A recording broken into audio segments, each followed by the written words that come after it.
Dan silaturahmi yang paling puncak adalah hubungan dengan kedua orang tua. Ya, teman-teman sini yang pendatang, orang tua yang masih hidup di kampung, telepon setiap hari. Pakai stopwatch teman-teman, 1 menit saja. Kalau rasa berat, padat kerjaan, maka harusnya kita tetap luangkan waktu. Mereka adalah sumber kehidupan kita. Ya, ridho Allah ada di ridho kedua orang tua. Agar rezeki kita berkah teman-teman, saya menyiapkan ada 16 poin yang harus diperhatikan. Dan satu sama yang lain berkaitan. Yang pertama, yang paling sederhana dan selalu dilakukan bisa, syukur. Bersyukur teman-teman sekalian. Syukuri nikmat Allah. Sering mengucapkan Alhamdulillah. Walaupun mungkin di mata kita sedikit. Walaupun kadang-kadang di mata kita itu adalah hal-hal yang berat atau tidak baik, misalnya itu kurang baik. Seperti orang lapar misalnya, orang haus, orang anggap itu selalu buruk. Kalau ditanya siapa yang mau lapar, oh jawabnya nggak mau, gitu kan? Tapi sudah paham belum teman-teman sekalian kalau tanpa lapar nggak enak kita makan. 2 piring makan, kemudian dikasih lagi ayam goreng, kasih apalah di sini Makassar coto, kasih sop saudara, sudah nggak mau. Tapi kalau lagi lapar, nasi sama sambal enak. Jadi makanya kalau lagi lapar, bilang Alhamdulillah lapar. Bukan aduh lapar. Benar nggak? Karena kita kalau bilang aduh berarti kita mengeluh. Padahal lapar itu jembatan untuk nikmati makanan. Haus, Alhamdulillah haus. Karena dengan haus nikmat minum. Kita kalau lagi puasa, musim kemarau, kemudian pas buka puasa minum 1 teguk air es, luar biasa nilai. Tapi kalau orang tidak lagi haus, maka dia tidak tahu. Karena kalau kita lagi tidak haus ditawarin sama teman mau minum apa? Minum apa ya? Masih bisa milih. Karena lagi nggak haus. Coba kalau haus kita milih, minta air es yang dingin. Sama dengan capek. Capek itu banyak orang mengeluh, aduh capek, pulang rumah langsung tidur. Padahal capek itu jembatan untuk menikmati istirahat itu. Coba teman-teman kalau dari pagi sampai malam tidur terus, malam disuruh tidur lagi, masih bisa tidur? Sudah enggak? Baik, sekarang kalau kita dari pagi aktivitas sampai malam, capek sekali. Kemudian malam tidur 2 jam, 3 jam, enak enggak? Hah? Berarti capek itu sebuah nikmat. Kan itu? Maka semua yang kita lalui sebenarnya nikmat teman-teman sekalian. Nikmat. Cuma banyak orang tidak memahami masalah itu. Makanya dia hidupnya diisi dengan keluh kesah. Padahal Allah sudah janjikan dengan berterima kasih, bersyukur, saya tambah. Pasti janji dari Allah. Selalu lisan kita Alhamdulillah, Alhamdulillah, Alhamdulillah. Apa saja. Alhamdulillah. Bahkan seringkali Allah selamatkan kita dari keburukan justru karena Allah sayang dengan kita. Mungkin kita pas mau keluar hujan lebat. Tak usah kita mengeluh kesah. Karena bila kita keluh kesah hujannya tetap turun, gitu kan? Baik, pasti ada hikmah di belakang itu semua. Sangka baik dengan Allah SWT. Ada seseorang pengusaha di Jerman, kisah nyata, dia mau naik pesawat, telat ke bandara 15 menit saja. Pesawat masih ada. Kemudian tiba-tiba saja ditutup counternya. Pengusaha di bisnis kelas, paspornya pun businessman, biasanya diprioritaskan. Enggak, kata orang counternya nggak bisa lagi. Muslim ini, orang Muslim. Kisah nyatanya di Eropa pada saat itu. Kemudian dikatakan, tolong bantu saya ada meeting, saya harus ketemu. Ini meeting sekian banyak, sekian miliar dolar. Oh nggak bisa. Udah nggak bisa, konter sudah tutup. Dia berusaha nggak bisa. Akhirnya tunda pesawat setelahnya 4 jam selisihnya. Baru dapat penerbangan lagi. Dia sambil duduk, dia batalin, dia menyesali segala macam. Subhanallah, dia tiba-tiba berbalik dari penyesalan menjadi bersyukur. Gara-gara apa? 15 menit setelah take off pesawat diberitakan pesawatnya jatuh. 15 menit setelah itu jatuh. Tadinya dia berkeluh kesah, dilihat berita di TV langsung dia mengatakan Alhamdulillah saya nggak ada di pesawat pada saat itu. Kuasa Allah. Semua punya hikmah. Kita harus bersangka baik. Kata Nabi SAW, Allah berfirman, Ana inda dhanni abdi bi. Saya sesuai dengan prasangkaan hamba-hambaku. Sangka baik dengan Allah. Allah pasti menyiapkan sesuatu yang baik buat kita. Gak mungkin buruk teman-teman sekalian. Bahkan hal yang kita anggap buruk pun untuk kebaikan buat kita, sebagaimana sudah saya kasih contoh-contoh tadi. Allah Subhanahu Wa Taala menyebutkan dalam surah Saba, surah nomor 34 ayat 15, dalil tentang syukur. A'udzubillahi minasyaitonirrajim. Innama ta'buduna min dunillahi awthana wa takhluquna ifka. Sesungguhnya semua yang kalian sembah selain Allah adalah berhala-berhala dan kalian dusta dalam hal itu. Misal orang sembah berhala, patung, dia bohong itu. Dia yang pahat, dia yang warnain, kalau rusak dia yang perbaiki, lalu dia panggil Tuhan. Kata Allah itu bohong. Jimat, kain, kertas, dijahit-jahit, digantung di badannya. Baru dia bilang itu bisa berikan manfaat. Padahal dia lebih besar dari jimatnya. Hah? Bagaimana bisa dia berfaham seperti itu? Atau apalah ya, khurafat-khurafat yang tidak masuk di akal. Semua itu kedustaan kata Allah. Muka bumi ini teman-teman semuanya sudah diciptakan sama Allah dengan keamanan dan ketentraman. Manusia yang besar-besarkan itu. Seperti contoh misalnya di kampung-kampung kita sering orang kalau lewat di jembatan, oh di sini ada buaya putih. Ada inilah, ada itulah. Bohong, nggak pernah ada beritanya. Dari mana ada buaya putih ini? Tapi diberitain begitu. Nanti dibumbu-bumbuhin, nanti dibumbu-bumbuhin jadi masalah. Padahal tidak ada apa-apa di situ. Itu buminya Allah, sungainya Allah, tanahnya Allah, nggak ada sama sekali. Seorang mukmin mau hidup di hutan, mau hidup di lautan, di atas gunung, semuanya aman, tentram. Allah jaga ini semua dengan malaikatnya. Cuma syaitan menakut-nakuti dia. Ya? Orang-orang Arab jahiliyah dikatakan dalam sebab turunnya surat jin, itu mereka kalau jalan perjalanan kemudian tiba di sebuah lembah, penjaga atau pemimpin kafilahnya membawa setengah bekal makanan, bawa di lembah, baru mengatakan, wahai penjaga lembah, ini setengah bekal kami, jangan ganggu kami. Kata Allah, fazaduhum rahaqa, maka syaitan di sekitar lembah itu makin kerjain mereka. Padahal tidak ada apa-apa sebelumnya. Jangan berlebihan. Kuasa Allah, kita dibuat tenang, aman, nikmatin yang halal, kerjakan perintah, tidak ada yang ganggu, mustahil. Sudah kuasa Allah. Dikatakan di sini, innal ladzina ta'buduna min dunillahi la yamlikuna lakum rizqa. Semua yang kalian sembah selain Allah tidak memiliki sedikit pun rezeki buat kalian. Fabtagu indallahir rizq. Maka hanya sembahlah Allah saja dan minta rezeki kepadanya. Wa'buduhu washkuru lah. Tunduklah padanya dan juga bersyukurlah kepadanya. Ilaihi turja'un. Hanya kepadanya kalian akan dikembalikan. Saksi bahasan kita, washkurulah, nikmati dan syukuri. Yang kedua teman-teman sekalian adalah dari 16 poin, berinfak dan bersedekah. Dan ini sering saya ingatkan dalam pengajian saya, mungkin teman-teman yang mengikuti di YouTube sudah sering dengar kalimat ini, maka saya ingatkan kembali. Kita berbeda orang Islam dengan sistem kapitalis. Kapitalisme mengatakan bahwasanya menabung pangkal kaya. Kalau Islam beda. Islam tidak mengatakan menabung pangkal kaya, berinfak pangkal kaya. Beda konsepnya. Nabung berarti tidak dikeluarkan, infak berarti keluarkan, tidak bisa ketemu ini. Makin banyak kita keluarkan di jalan Allah, makin banyak rezekinya. Itu rahasianya. Kalau kapitalis tidak, makin sering nabung makin kaya. Karena secara hitung-hitungan bertambah di rekeningnya. Seperti itulah. Padahal sebenarnya pemahamannya berbeda. Dalam sebuah hadis Bukhari, kata Nabi SAW, Allah berfirman, ya ibna Adam, anfik alik. Wahai anak Adam, berinfak di jalanku, aku akan berinfak untukmu. Teman-teman, Allah ini menjanjikan kepada kita, kalau kita memberikan kepada Allah atau berinfak di jalan Allah, banyak sekali manfaatnya. Ada hadis Bukhari Muslim berbunyi, setiap hari Allah turunkan 2 malaikat yang khusus berdoa. Yang satu mengatakan, ya Allah, lapangkan rezekinya orang yang berinfak, dan yang satu mengatakan, ya Allah, sempitkan rezekinya orang yang pelit perhitungan, Allah nggak akan kasih. Kemudian juga teman-teman sekalian, Allah membalas setiap infak kita itu minimal 10 kali lipat loh, 1000%. Kalau di masjid ini misalnya ada seseorang datang, orangnya kita kenal secara nasional, kemudian punya perusahaan besar, kemudian jelas ya, usaha-usahanya jelas segala macam, dan produk yang dijual juga menguntungkan, lalu dia tawarkan ke kita, nih siapa yang ikut investasi, misal 100 juta, dia dapat akhir bulan 100%, jadi 200 juta. Kita sudah kenal orangnya, tahu perusahaannya, tahu produknya, orang bahkan berlumba-lumba mau investasi ditawarkan. Siapa yang mau berinfak, saya akan kasih 100% keuntungan. 100 juta dari 200 juta akhir bulan. Saya yakin orang berlumba-lumba untuk ikut. Allah memiliki perusahaan depan mata kita, tanda kutip ini, tanda kutip. Jangan disalahpahami kalimat perusahaannya. Allah memiliki ciptaan yang kelihatan depan mata. Pohon-pohon ini, kita sendiri, udara yang kita hirup, matahari yang terbit. Ini jelas depan mata kita produknya Allah ini. Allah janjikan teman-teman, siapa yang investasi di jalan saya janjikan 10 kali lipat minimal. Di dalam Al-Quran dikatakan, a'udzubillahi minasyaitonirrajim, man ja'a bil hasanati falahu asyru amthaliha. Siapa yang melakukan satu perbuatan kebaikan diantaranya sedekah, Allah akan ganti 10 kali lipat, 1000%. Kalau kita keluarkan teman-teman sekalian 1 juta, udah ada 10 juta itu, tinggal nunggu saja. Tahu teman-teman, para sahabat setiap hari kerjanya apa? Mereka bawa duit di kantong-kantong, di wadah kalau kita sekarang, cari orang miskin. Waktu ditanya, apa yang kalian buat?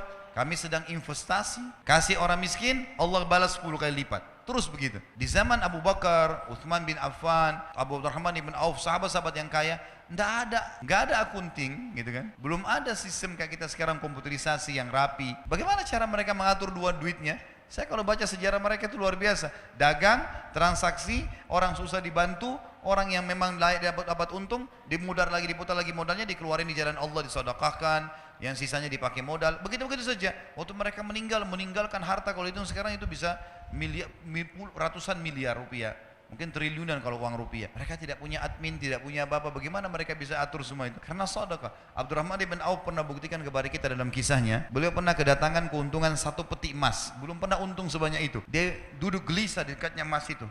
Istrinya tanya, kenapa Abdurrahman? Saya gelisah lihat ini. Enggak pernah keuntungan kita sebesar ini. Allahu alam kalau terjadi di seseorang di antara kita yang dapat 1 peti emas, mungkin udah di dalam di tanah kali ya, supaya enggak ketahuan di mana. Dia gelisah, istrinya bilang, kenapa? Saya gelisah, enggak pernah ada keuntungan begini. Kata istrinya, lalu apa yang kau lakukan? Saya mau infakkan jalan Allah. Jangan ada di rumah malam ini. Baik, sama istrinya bungkus-bungkus, bagi-bagiin, malam itu habis. Besok datang 2 peti. Kisah nyata ini. 2 peti yang seperti itu. Dia istrinya bilang, ini gimana? Infakkan lagi. Besoknya 3 peti. Setiap dikeluarkan dibalas sama Allah cash langsung pada saat itu. Cuma mau berani atau enggak nih? Percaya atau enggak? Ini kadang-kadang makan sama temannya, mau traktir atau enggak ya? Ragu. Kadang-kadang tunggu temannya pegang dompet baru bilang, saya aja enggak apa-apa. Oh enggak apa-apa temannya, Pak. Oh ya sudah dibayarin enggak apa-apa. Sering-sering ya. Pesannya sering-sering gitu. Ini salah ini. Di jalan Allah 10 kali lipat. Praktekin, ini rumus yang sederhana. Infak, Allah bilang di jalanku, aku akan balas infakmu itu. Pasti lebih banyak. Dalam hadis Bukhari, kata Nabi SAW, orang sebelum kalian ada 2 orang, dua-duanya bersahabat, dua-dua punya kebun, musim kemarau, nggak ada hujan sama sekali. Kata Nabi SAW, ini si A sama si B, dia disebutin namanya. Kata Nabi SAW, salah seorang dari mereka, kita anggaplah misalnya A sama B, si B ini. Dia bilang, saya melihat ada awan lewat di atas kebun saya dan saya dengar suara mengatakan, turunkanlah hujan di kebunnya si fulan, temannya dia di sebelah. Maka dia bilang, saya bingung, kenapa ada suara dari awan? Saya ikutin, ini hadis sahih riwayat Bukhari, penyampaian Nabi SAW.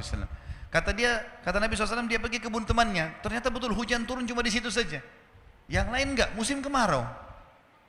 Lalu kemudian dia tanya temannya, apa yang kau lakukan dengan kebunmu? Dia bilang, hasilnya kebun ini saya bagi 3. Hasilnya saya bagi 3. Sepertiga saya infakkan dulu jalan Allah, sepertiga saya pakai untuk kembali modal, sepertiga saya pakai buat kebutuhan keluarga saya. Kata temannya, pantas kau dapat ini. Ada ipar saya di Ternate, teman-teman saya pernah datang ke sana. Pulang ceramah jam setengah 12 malam, suara rumahnya masih pakai seng di belakang. Ternyata ada suara kayak batu besar, pang gitu, ribut. Saya kaget, dia ketawa, dia bilang itu mangga jatuh. Mau coba? Iya, orang Ternate bilang ini mangga madu. Ya. Saya nggak tahu di Makassar kita bilang apa tuh, di Jakarta mana lagi katanya. Ada titik-titik madunya di dalam. Coba ya coba, memang manis sekali. Masya Allah saya makan sama dia. Saya bilang besok pagi saya mau lihat pohonnya. Dia bilang ya silahkan. Terus dia bilang pohon ini sepanjang tahun berbuah terus. Saya bilang kok bisa dikasih bibit? Dia bilang enggak. Saya biarin aja begitu. Pokoknya dia sepanjang tahun berbuah. Biasanya kan mangga kita tahu setahun sekali kan. Paling maksimal setahun 2 kali itu sudah luar biasa. Besok pagi habis sholat subuh di masjid saya keluar, saya ke rumahnya, saya pamit ke belakang. Ternyata pohon itu cuma pendek, mungkin cuma 3 meter seperti mungkin tiang masjid ini. Kemudian buahnya banyak sekali. Sampai mau jatuh ke paving bloknya itu. Cuma pohon itu setengah pohon masuk ke rumahnya, setengah pohon melintang keluar temboknya gitu. Terus dia keluar. Dia bilang, tiba-tiba kayak Allah kasih jawaban ke saya, dia bilang, ini setengahnya yang masuk ke sini saya pakai buat saya sama keluarga, kalau ada tamu datang saya kasih. Yang keluar itu saya nggak pernah ambil. Siapa saja boleh ambil, silahkan. Saya bilang itu rahasianya kenapa berbuah sepanjang tahun. Coba pertemukan dengan antum di sini, dibungkus plastik, ya. Anaknya saja lihat nggak boleh. Anaknya nggak boleh sentuh. Jangan sentuh ya nak, nanti kalau sudah masak. Kadang-kadang subhanallah ada orang pelit sekali. Dia beli makanan favorit masuk di kulkas, anaknya nggak boleh sentuh, istri yang nggak boleh sentuh. Wah luar biasa nih. Ya? Bagaimana bisa Allah kasih? Maka mulai sekarang harus royal di jalan Allah. Dalam masalah infak teman-teman jangan perhitungan. Itu investasi yang tidak akan pernah habis. Allah Subhanahu wa taala mengingatkan dalam Al-Baqarah surah nomor 2 ayat 254 agar jangan menyesal. Karena kalau teman-teman punya rekening 1 miliar, 2 miliar nggak pernah berinfak di jalan Allah, pada saat meninggal teman-teman demi Allah akan menyesal. Coba dulu saya kasih masjid ini ya, coba dulu saya kasih pesantren ini ya, coba dulu saya beliin Quran ya, udah telat, udah nggak bisa lagi. Iya kalau ahli waris kita bangun di masjid, kalau enggak, kalau mereka pakai buat kebutuhan mereka saja. Gitu. Allah berfirman, A'udzubillahi minasyaitonirrajim, ya ayyuhalladzina amanu anfiqu mimma razaqnakum min qabli an ya'ti yaumun la bai'un fihi wala khullatun wala syafa'ah wal kafiruna humudz zalimun. Hai orang-orang beriman, infakkan, keluarkan, jangan perhitungan di jalan Allah. Apa yang kami jadikan rezeki buat kalian. Sebelum datang hari, tidak ada transaksi, nggak ada persahabatan, tidak ada lagi pertolongan. Dan orang-orang kafir mereka adalah orang-orang yang zalim. Memberi teman-teman, berikan yang terbaik. Jangan pakai istilah daripada makanan rusak di kulkas kasih aja orang. Nanti rezeki juga daripada ini. Mau dapat ikan paus, pakai kapal tanker. Jangan pakai pancing kecil. Celengan masjid lewat rumahnya Allah loh ini. Lewat celengan korek kantong yang paling kecil. 2.000, 1.000. Kalau ada 500 koin, 500 dikasih masuk di masjid. Baru luar biasa cerewetnya. Minta kesehatan, kekuatan, keturunan, selamat dari neraka, masuk surga, minta jodoh yang cantik, yang gagah. Wah ini. Ini kalau malaikat diizinkan cambuk, sudah dicambuk ini. Dalam surah Ibrahim, surah nomor 14, ayat 31 sampai 34 Allah juga berfirman, A'udzubillahi minasyaitonirrajim, kulli ibadiyalladzina amanu, katakanlah hai Muhammad kepada hamba-hambaku yang beriman, yuqimus shalah, mereka selalu salat, jaga 5 waktu salatnya. Itu waktu absen kepada Allah. Datang on time di awal waktu. Wa yunfiqu mimma razaqnahum sirran wa alaniyah, dan mereka selalu ikutkan setelah sholat infak, sembunyi-sembunyi atau terang-terangan. Karena kadang-kadang kita dimintai orang di pinggir jalan sudah. Ingat kaidah dalam ibadah, kalau ibadah telah tiba waktunya, saatnya eksekusi, bukan saatnya menilai. Misal azan, lalu kemudian kita lihat ada masjid, kayaknya masjid ini kotor, saya mau masjid sana saja. Bukan saatnya menilai. Azan, sholat, di masjid manapun sholat, gitu kan? Ada orang miskin lewat minta, bukan kita nilai, orang ini masih kuat, orang ini bohong atau tidak. Bukan urusan kita itu. Orang lagi minta, Tuhanmu lagi suruh kasih, bukan menilai. Eksekusi kasih orang. Ini pintu syaitan saja, membuat kita selalu menilai. Lalu kapan kita lakukan? Siapa orang yang kita anggap paling layak? Sementara berinfak boleh kepada orang kaya.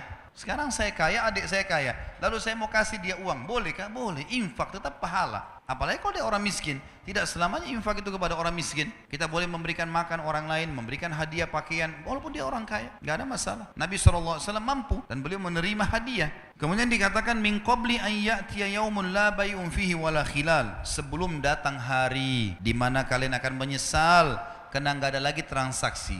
Orang-orang miskin yang kita temui di dunia teman-teman, kalau kita ketemu di mahsyar, walaupun kita mau kasih 1 miliar rupiah sudah nggak laku miliaran rupiah di sana. Mau kasih pahala dia terima, duit dia sudah nggak terima. Mau kasih makanan dia nggak terima. Orang di akhirat nggak butuh makanan dunia. Tidak ada lagi transaksi dan tidak ada juga persahabatan. Lalu Allah menceritakan di ayat 32-nya Ibrahim, Allahul ladzi khalaqas samawati wal arda wa anzala minas samai ma'an fa akhraja bihi minats thamarati rizqan lakum, yang telah memerintahkan kalian menjaga salat kalian dan menginfakkan apa yang menjadi rezeki buat kalian adalah Allah yang telah menciptakan seluruh langit dan bumi dan telah menurunkan air dari langit dan telah menumbuhkan dengan air-air itu buah-buahan sebagai rezeki buat kalian. Wa sakhkhara lakumul fulka litajriya fil bahri bi amri, dan yang telah menyuruh kalian salat dan berinfak di jalannya adalah yang telah menundukkan buat kalian bahtera-bahtera, sehingga yang telah menundukkan buat kalian lautan dan sungai sehingga bahtera-bahtera kalian bisa meraung di atasnya. Wasakhkhara lakumul anhar, dan telah menundukkan juga buat kalian sungai, jadi laut dan sungai. Wasakhkhara lakumus syamsa wal qamara daibain, dan yang telah merintahkan kalian salat dan berinfak adalah yang telah menciptakan dan mengatur matahari dan bulan yang rutin, matahari pagi hari, bulan di malam hari. Wasakhkhara lakumul laila wan nahar, dan yang telah menyuruh kalian salat dan berinfak adalah yang telah menundukkan malam dan siang. Wa atakum min kulli ma sa'altumuh, dan juga dia telah memberikan semua yang kalian minta. Wa in ta'uddu ni'matallahi la tuhsuha, kalau kalian ingin menghitung-hitung nikmat Allah, kalian tidak akan mampu menghitungnya. Innal insana la zalumun kafar, sesungguhnya manusia itu adalah makhluk yang zalim dan kufur. Tidak ada haknya dia, tidak ada punya dia di situ andil, tapi dia merasa dia punya hak. Teman-teman sekalian, kalimat Allah di sini wa atakum min kulli ma sa'altumuh. Saya mau teman-teman renung ini. Allah bilang dan Allah memberikan semua yang kalian minta. Bagaimana kita pahami ayat ini? Mungkin ada di antara kita sini yang mengatakan, Ustaz, ada doa saya yang belum Allah kabulkan. Baik, pertemukan sekarang teman-teman antara kebutuhan kita sehari-hari dengan permintaan kita yang belum Allah kasih. Contoh, kita lagi lapar. Setiap hari kita lapar kan? Kalau kita nggak makan seharian lapar. Kita kadang-kadang cuma bilang begini, lapar. Kalimat itu saja. Dapat makanan, baik kita beli sendiri, baik kita dikasih orang, baik tiba-tiba ada yang sudah terhidangkan di rumah. Kalau kita tidak dipenuhi lapar kita tiap hari sama Allah, nggak bakal kita hidup sampai sekarang. Tiap hari kita haus, Allah penuhi haus kita. Tiap hari mata kita butuh cahaya, lalu Allah kasih cahaya. Tiap hari kita butuh energi untuk tubuh kita, Allah kasih. Gitu kan? Tiap hari banyak bahaya yang bisa menyerang kita dari bakteri, Allah jaga. Ingat ya, orang sehat lebih banyak daripada orang sakit loh. Di sebelah kita ini ada rumah sakit. Mana lebih banyak teman-teman? Orang yang jalan di jalanan atau orang yang di rumah sakit? Orang yang di jalanan lebih banyak. Lebih banyak orang yang sehat daripada orang sakit loh. Kita sekarang dalam kehidupan kita selama hidup, umur antum ini berapa? 30, 40, 50 tahun, 60 tahun. Mana lebih banyak sehat atau sakit? Lebih banyak sehatnya. Mana lebih banyak lapar atau kenyang? Kenyangnya lebih banyak. Kita kadang-kadang lapar, berapa menit kita makan selesai. Bisa berapa jam bertahan kan? Lebih banyak nikmat Allah loh sebenarnya pada kita. Jadi yang Allah belum kasih, 1-2 permintaan. Yang lain Allah kasih loh. Kita capek tinggal tidur, kita lapar tinggal makan, kita hirup oksigen. Yang Allah belum kasih mungkin kita minta jodoh, kita minta pekerjaan. Itu pun ada hadis yang berbunyi begini, sangka baik sama Allah. Kata Nabi SAW, kalau Allah mendengar doa yang indah dari hambanya, maka Allah sengaja terlambatkan jawabannya agar dia tetap dalam doanya. Misal gini, kita berdoa, ya Allah, zat yang di malam hari kita sujud, kayak tadi cerita orang Mesir itu misalnya, ya Allah, zat yang maha kuat, maha perkasa, yang turun dari ke langit bumi sepertiga malam, yang mengizinkan saya mengucapkan kalimat-kalimat saya ini. Kita mengucapkan puji-pujian kepada Allah, kita memohon. Allah tahu itu doa mulia. Allah tunda 2-3 hari baru dikasih. Bayangkan kalau kita dikasih langsung, misal ya Allah sembuhin saya, tiba-tiba sembuh saat itu, masih berdoa kira-kira? Berhenti. Tapi Allah kasih 2-3 hari. Kita dapat dokter yang bagus, dosisnya seminggu baru sembuh. Biar kita tetap dalam kondisi itu. Karena kalau kita dalam keadaan cobaan teman-teman, itu kita mudah menangis, mudah khusyuk. Kalau kita lagi ada masalah lalu kita sujud kepada Allah, nangis minta jalan keluar, tuh luar biasa nikmatnya. Kenikmatan itu tidak bisa dibeli loh. Kalau kita lagi sehat terus kita mau nangis susah, mau berusaha nangis saja susah. Padahal kita kalau lagi ada masalah kita bisa mudah menangis. Berarti ada kenikmatan yang Allah kasih di situ. Coba pikir ke sananya. Jangan selalu berpikir Allah belum kasih saya. Padahal sebenarnya dari sekian banyak nikmatnya Allah, lebih banyak Allah kasih. Kadang-kadang kita setahun sehat teman-teman, tahun depan Allah cuma coba seminggu kita sakit flu. 365 hari sehat, 1 minggu sakit. Tidak berimbang sebenarnya. Kuasa Allah Subhanahu wa taala sebenarnya. Jadi berpikir ke sana. Lalu dikatakan poin yang ketiga. Selain syukur, selain infak, adalah fokus menikmati yang halal dan thayyib. Halal adalah sesuatu yang Allah bolehkan ya. Dan thayyib artinya berkualitas. Renungi ini dulu teman-teman sekalian. Dalam Islam kita disuruh nikmati ya. Disuruh nikmati teman-teman ya. Kalau misalnya ada seseorang di antara kita masuk ke supermarket, dia mau beli anggur. Ada anggur harganya 100.000 per kilo, itu kualitas A. Ada anggur yang satu lagi kualitas B harganya 50.000. Kalau kita beli yang A dengan niat mau menikmati apa yang Allah kasih dan kita mampu membelinya, bukan mencuri dan seterusnya, maka itu pahalanya lebih besar dibandingkan kita sengaja mau beli yang B padahal kita mampu. Garis bawahi poin itu, karena Allah suruh kita nikmati. Ya? Hadis sahih riwayat Abu Daud, innallaha yuhibbu an yara athara ni'ami 'ala 'abdi. Allah suka sekali melihat bekas nikmatnya pada hambanya. Allah mau kita pakai baju bagus, Allah mau kita berpenampilan bersih, Allah mau kita punya rumah bagus, kendaraan bagus, Allah mau itu. Tapi jangan berlebihan. Berlebihan namanya mubadzir. Perhitungan namanya bakhil. Enggak boleh dua-duanya. Mubadzir dosa besar, bakhil dosa besar. Kita berada di tengah-tengahnya. Penuhi segala sesuatu karena kebutuhan, bukan karena keinginan. Kita kalau lagi lapar teman-teman butuh. Lapar kan sinyal dari Allah supaya kita makan. Tubuhmu lagi butuh makanan. Makan yang terbaik pada saat itu. Enggak masalah. Masih 1 piring masih lapar, makan 2 piring, enggak ada masalah. Enggak dilarang dalam Islam. Tapi pada saat itu memang kebutuhan. Jangan keinginan, keinginan tidak akan selesai. Dan jangan terpengaruh dengan prinsip syaitan. Ini ada syaitan membisikkan pada manusia dengan kata-kata yang halal, yang haram aja susah apalagi yang halal. Ini enggak boleh. Hah? Semua yang haram itu teman-teman, ambil dari saya kalimat ini penting ya. Kalau ada di antara anda yang hadir sini bermaksud untuk mengambil sesuatu yang haram, ingat, sesuatu yang kita ambil dari yang haram, makanan, minuman, pakaian, apa aja lah, efek jerahnya dalam Islam lebih berat daripada perbuatannya loh. Misal, ada orang buat nota palsu 100 ribu, bohong dia palsukan 100 ribu rupiah. Nanti Allah akan hukum dia masuk rumah sakit 10 juta biayanya, karena dia curi 100 ribu. Fikirkan baik-baik teman-teman, semua perbuatan yang haram, efeknya lebih berat daripada perbuatannya. Jangan dibuat yang haram itu, nggak baik. Orang zina sejam di hotel itu sudah cukup Allah buat dia sakit 2 bulan, 3 bulan, setahun, gitu kan. Ada orang kena penyakit kelamin seumur hidup, naudzubillah. Padahal perbuatannya 1 jam tadi. Bisa orang kucing lewat ditendang sama dia. Kucing dipikir nggak melawan, makhluknya Allah loh. Tuhan kita sama. Tuhannya akan balas. Nanti kita jalan pakai sepatu baru keselio 2 minggu sakit. Padahal tadi tendang kucingnya itu cuma nggak sampai 1 menit, tapi dihukum sama Allah 2 minggu sakit. Dan seterusnya. Ada orang subhanallah mungkin dia hanya lihat sesuatu yang haram sebentar saja, sudah cukup Allah buat lehernya keselio nanti. Ada orang banyak salahkan bantal di Indonesia. Apa salahnya bantal? Bantal nggak pernah salah, ya, nggak bisa bicara, nggak bisa bergerak, tapi lehernya buat masalah terus ini, suka melirik-melirik yang haram. Jadi Allah hukum. Sedekah yang paling tinggi sedekah buat diri kita sendiri, baru sedekah buat keluarga, baru kerabat, baru kemudian umumnya kaum muslimin. Sebagaimana ada sahabat yang mengatakan, ya Rasulullah, saya punya 1 dirham. Kata, di mana saya infakkan? Kata Nabi, buat dirimu dulu. Beli baju buat kamu, beli tas, beli kebutuhan, kendaraan, silakan pakai buat kamu. Ada lagi ya Rasulullah 1 dirham. Kata Nabi SAW, buat anakmu. Ada lagi ya Rasulullah 1 dirham, buat istrimu. Ada lagi ya Rasulullah 1 dirham, buat kerabatmu. Ada lagi ya Rasulullah. Kata Nabi SAW, engkau lebih tahu di mana kau letakkan. Setelah itu silahkan, bebas. Jadi kita boleh menikmati itu. Salah kalau enggak gitu. Ingat, hati-hati dengan perkataan yang salah. Orang banyak menganggap zuhud. Zuhud itu apa? Makan roti kering, ya, pakai sendal jepit, nggak boleh pakai kendaraan yang bagus. Ini salah ini. Dari mana ini? Ini pemahaman yang keliru sekali.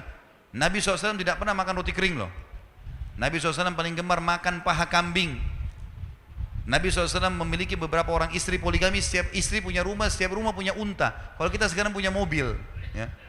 Bahkan Nabi SAW punya beberapa orang supir yang membawa untanya beliau. Nabi SAW punya beberapa orang pembantu di rumah yang bantu beliau sendiri. Ada Anas bin Malik, ada Zaid bin Harithah, ada banyak. Beberapa orang. Abdullah bin Mas'ud khusus untuk ngurus sendalnya Nabi sama siwaknya saja. Nabi SAW nikmati. Boleh. Jangan salah fahamin ya. Nggak boleh salah fahamin. Ada orang yang mengangkat hadis Bukhari berbunyi begini. Aisyah berkata radhiyallahu anha, kalau kami di rumah Nabi SAW pernah sebulan tidak menyalakan api. Dan kami makan kurma dan minum air. Ada orang masukkan ini dalam bab, oh berarti orang muslim harus begini, hidupnya tidak boleh nikmati makanan. Ini salah ini. Sebagian ulama hadis mengatakan kita harus bersangka baik dengan Nabi Muhammad SAW. Tidak mungkin beliau tidak mampu membiayai keluarganya 1 bulan. Bukan itu yang dimaksud. Tapi beliau sedang menterapi di rumah, makan kurma. Sampai sebagian ulama mengatakan kalau orang mau terapi dari penyakit kronis, coba sebulan makan kurma sama air putih saja, tidak usah makan yang lain. Dengan izin Allah penyakitnya akan hilang. Jadi jangan sangka buruk dengan perilaku Nabi SAW. Jelas ya? Yang keempat, memperbanyak taubat dan istighfar kepada Allah. Karena memang seringkali dosa yang menjadi penyebab rezeki kita tertahan. Di dalam hadis Nabi SAW yang sahih, kalau seandainya tersebar zina di tengah-tengah masyarakat, riwayat lain ditambah dengan riba, ya, maka Allah akan menahan rezeki dari langit. Allah akan tahan rezeki dari langit. Jadi kalau ada urusan-urusan belum selesai, perbanyak istighfar teman-teman sekalian. Istighfar kepada Allah SWT, karena memang ini akan memudahkan urusan-urusan kita. Karena kadang-kadang ada dosa memang menjadi penyebab itu. Dosa itu seperti sumbatan di saluran air. Kalau dia ada, maka akan menghambat air. Tarik sumbatan itu, memohon ampun kepada Allah, maka insya Allah Allah akan maafkan. Walaupun kita tidak sadar, kalau kita punya dosa, tetap kita beristighfar kepada Allah Subhanahu wa ta'ala. Sebagaimana sabda Nabi SAW, saya pribadi, kata Nabi, beliau seorang Nabi, bertaubat dan beristighfar kepada Allah 1 hari 70, riwayat lain 100 kali. Ya, kata sebagian ulama, siapa yang beristighfar, bertaubat kepada Allah dengan ikhlas 100 kali, maka sama saja dia sedang membersihkan 100 dosanya hari itu. Kalaupun dia tidak ada dosa sampai 100, maka akan dicatat pahala di sisi Allah Subhanahu wa ta'ala.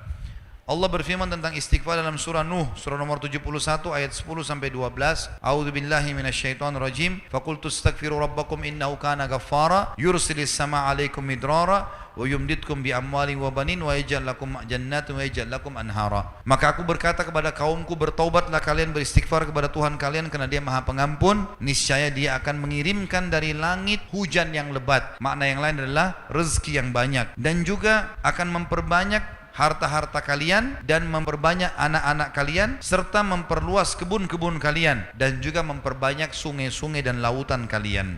Di sini kita lihat teman-teman sekalian bagaimana ayat Al-Quran sangat jelas memerintahkan kita untuk beristighfar dan bertaubat kepada Allah Subhanahu wa taala. Kata Abdullah bin Umar radhiyallahu anhuma, saya tidak melihat ada sebuah kata kunci di mana saya selamat dari masalah yang sedang saya hadapi kecuali istighfar. Kadang-kadang saya melakukan sebuah dosa, maka Allah haramkan saya sholat subuh berjamaah di masjid sampai sebulan, dan tidak Allah angkat itu kecuali dengan istighfar dan taubat. Dan ini sangat besar sekali manfaatnya. Beristighfarlah kalian semua kepada Tuhan kalian, maka Dia sangat pengampun. Yursil sama alaikum midrara, Dia akan turunkan dari langit banyak sekali hujan atau rezeki. Wa yumditkum bi amwalin wa banin, dan Dia akan memperbanyak harta juga keturunan kalian. Wa yaj'al lakum jannatin wa yaj'al lakum anhara, dan Dia akan memperbanyak dan melebatkan hasil kebun-kebun kalian dan juga memperkaya isi laut dan sungai kalian. Yang kelima, bertakwa kepada Allah, selalu patuh. Takwa ringkasnya adalah patuh. Bagaimana seseorang patuh kepada Allah Subhanahu wa taala.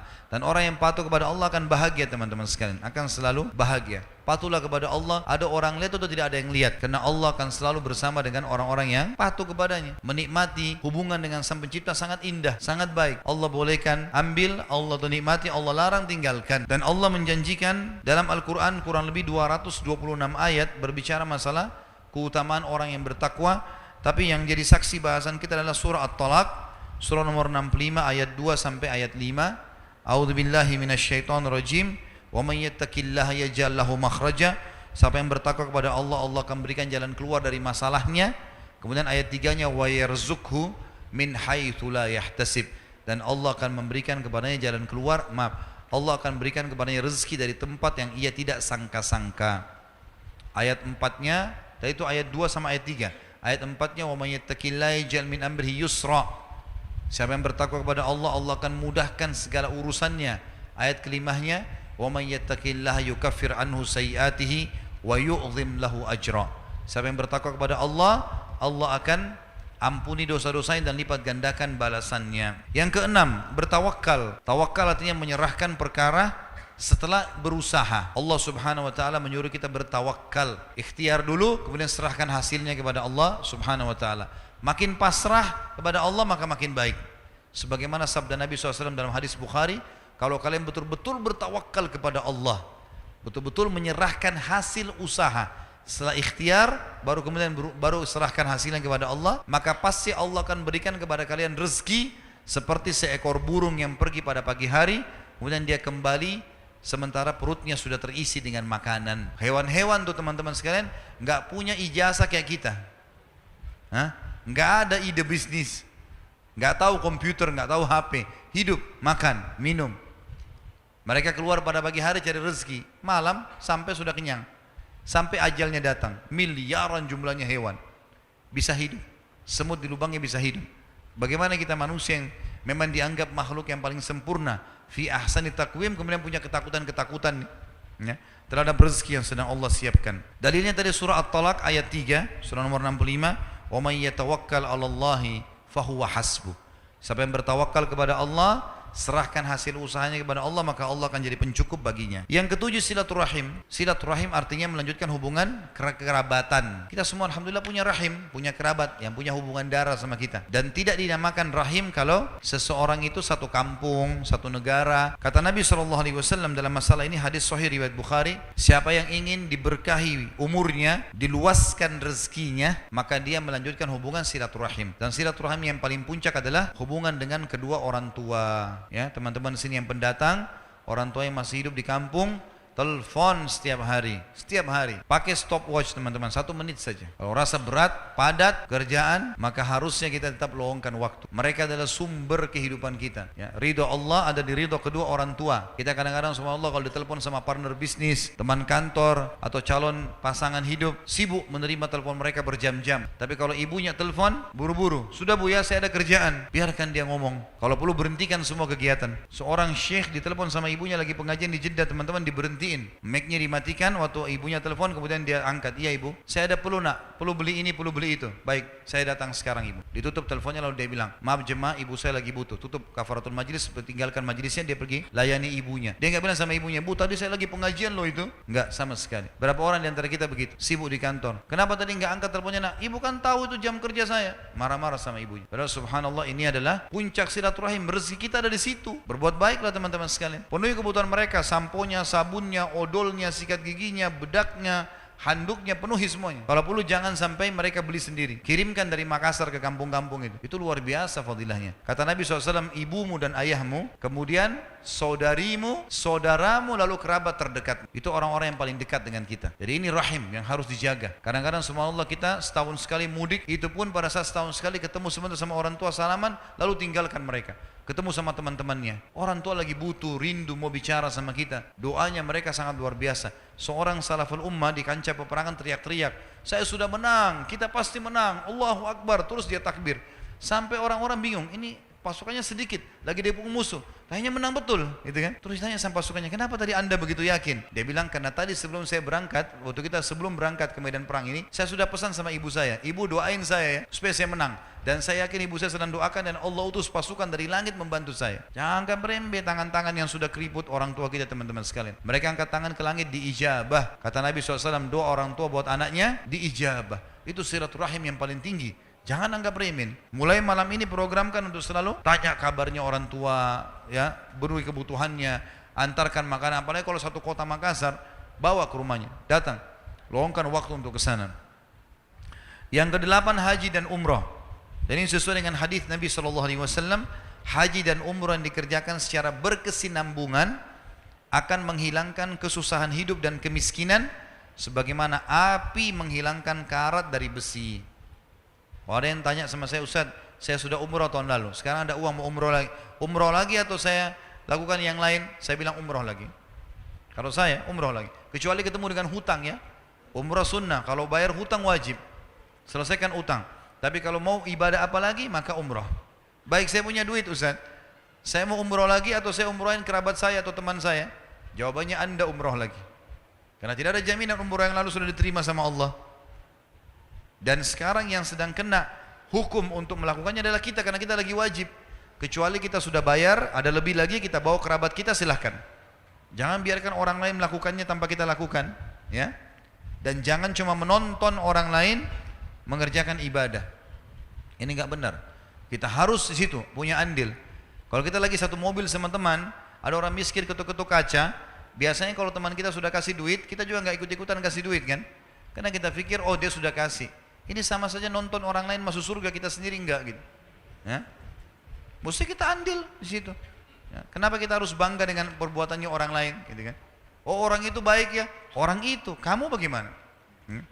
Ibu saya itu setiap subuh baca Quran. Ya ibumu, kamu? Bagaimana? Harus kita berbuat. Haji dan umrah manfaatnya besar sekali. Setiap kali kita ke sana kita akan mencas diri kita. Atha bin Abi Rabah rahimahullah, ulama tabi'in, umurnya 100 tahun.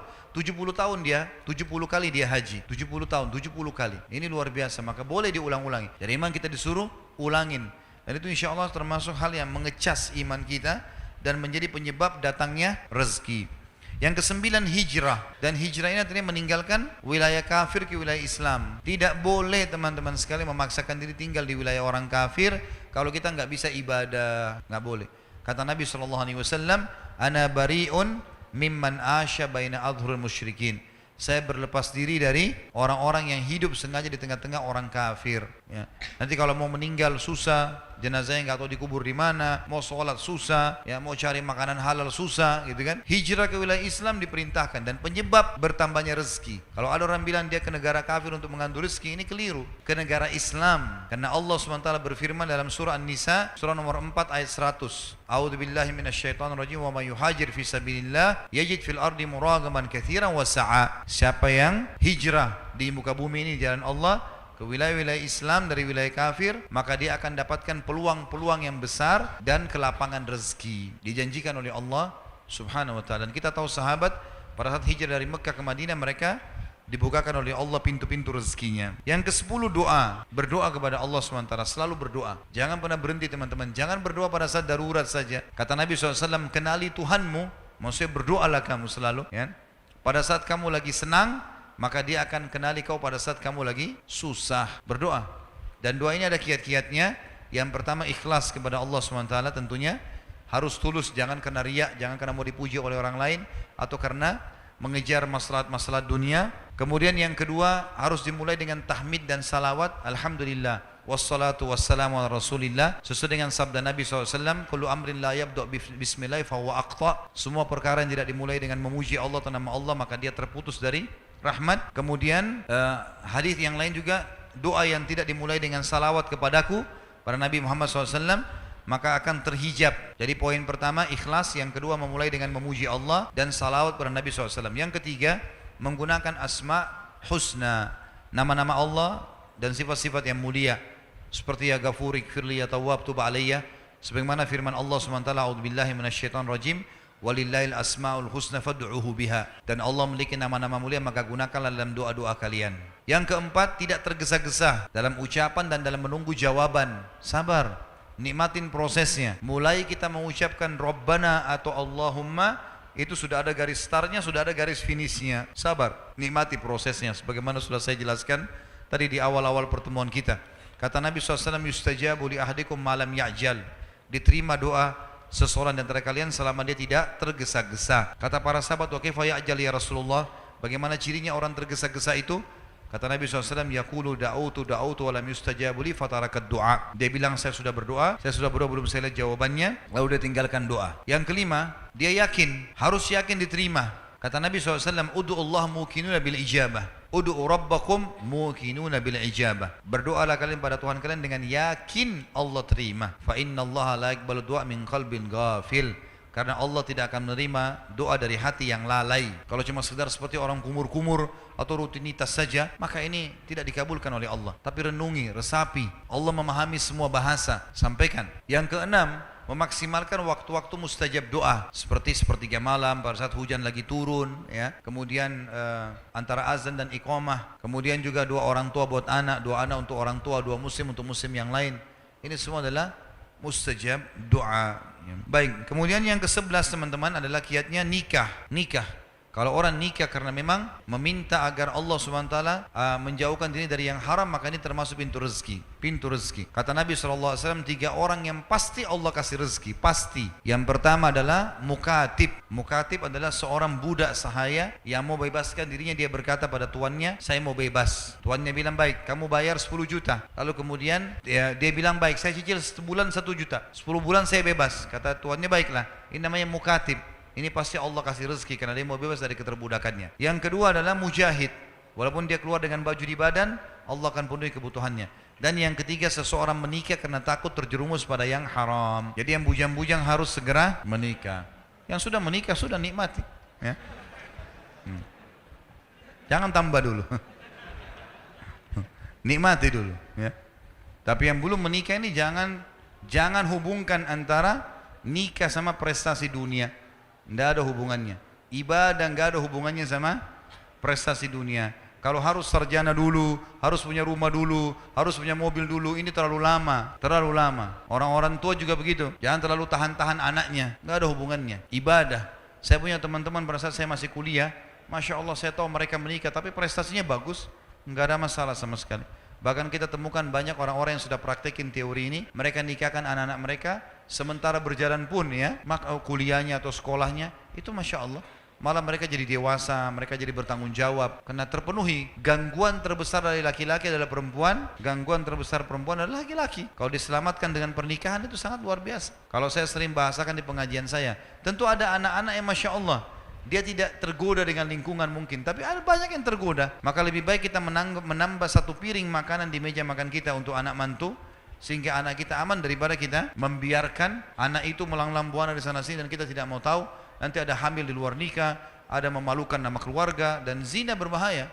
Orang tuanya yang tanggung jawab, ya. Kemudian yang ke-12 adalah ilmu. Dalami ilmunya. Kalau teman-teman mau kembangkan sebuah usaha, ya, dalami ilmunya. Itu saja kok, mudah bisa dipelajari. Misal mau buka usaha fotokopi, pelajari ilmunya, berapa modalnya, kira-kira posisi di tempat yang saya buka di mana, atau mau buka restoran, mau buka butik, tinggal belajar saja. Gampang kok belajar itu. 1-2 hari sudah punya ilmunya kok. Tinggal belajar. Nanti lebih dalam lagi dengan praktek lapangan, gitu kan? Maka itu punya ilmu. Imam Syafi'i mengatakan, siapa yang mau dunia dia harus punya ilmu, siapa yang mau akhirat dia harus punya ilmu, dan siapa yang mau keduanya dia harus punya ilmu. Dia harus punya ilmu, ya.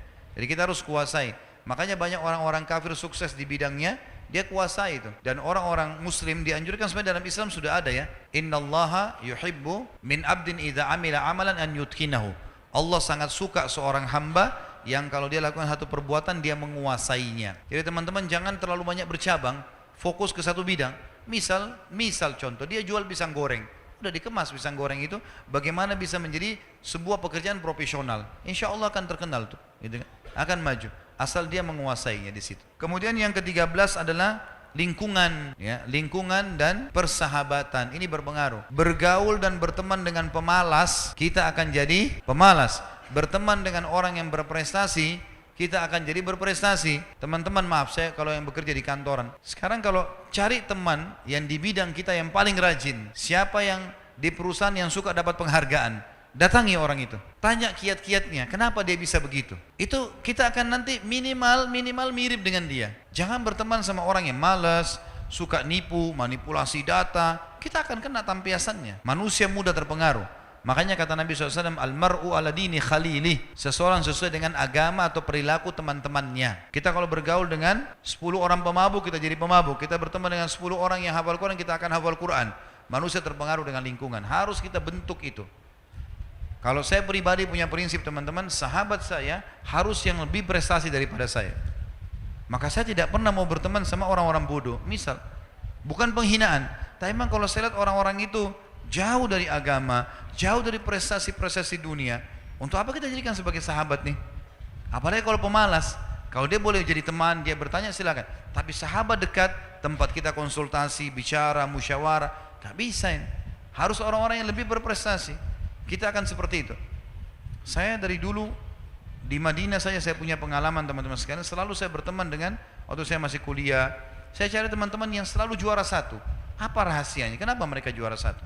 Saya berteman, saya lihat, awalnya saya butuh waktu untuk adaptasi, tapi lama-lama saya alhamdulillah bisa berkembang. Contoh yang lain, teman-teman, di perusahaan, Islam menyuruh kita berkembang. Kalau ada 2 orang jadi OB misalnya, contoh saja, si A sama si B, gajinya 2 juta, 2 juta. Allah akan memberikan kita, teman-teman, sesuai dengan niat dan keinginan kita loh. Kalau kita mau maju, Allah majukan. Walladzina jahadu fina lanahdiyannahum subulana. Orang yang berusaha menempuh jalan-jalan menuju kami akan mudahkan dia untuk ke sana. Termasuk masalah pintu rezeki ini. Si A sama si B jadi OB. Si A mengatakan, sudahlah, saya cukupkan dengan ini, selesai. Maka dia bisa saja sampai 10 tahun jadi OB terus. Kalau si B enggak, misal dia petakan perusahaan itu. Saya dari OB bisa jadi apa saja sih? Oh, tingkatannya ini, gajinya ini. Cara untuk mencapai tingkatan ini 1, 2, 3, 4, 5. Dikejar prestasi itu. Maka pasti dia akan dekat ke situ. Walaupun mungkin dia belum mendapatkannya, minimal dia bisa dekat di situ. Kemudian yang ke-14 adalah keterampilan. Ya, kalau bahasa saya sebenarnya inovatif ya, dan kreatif, teman-teman sekalian.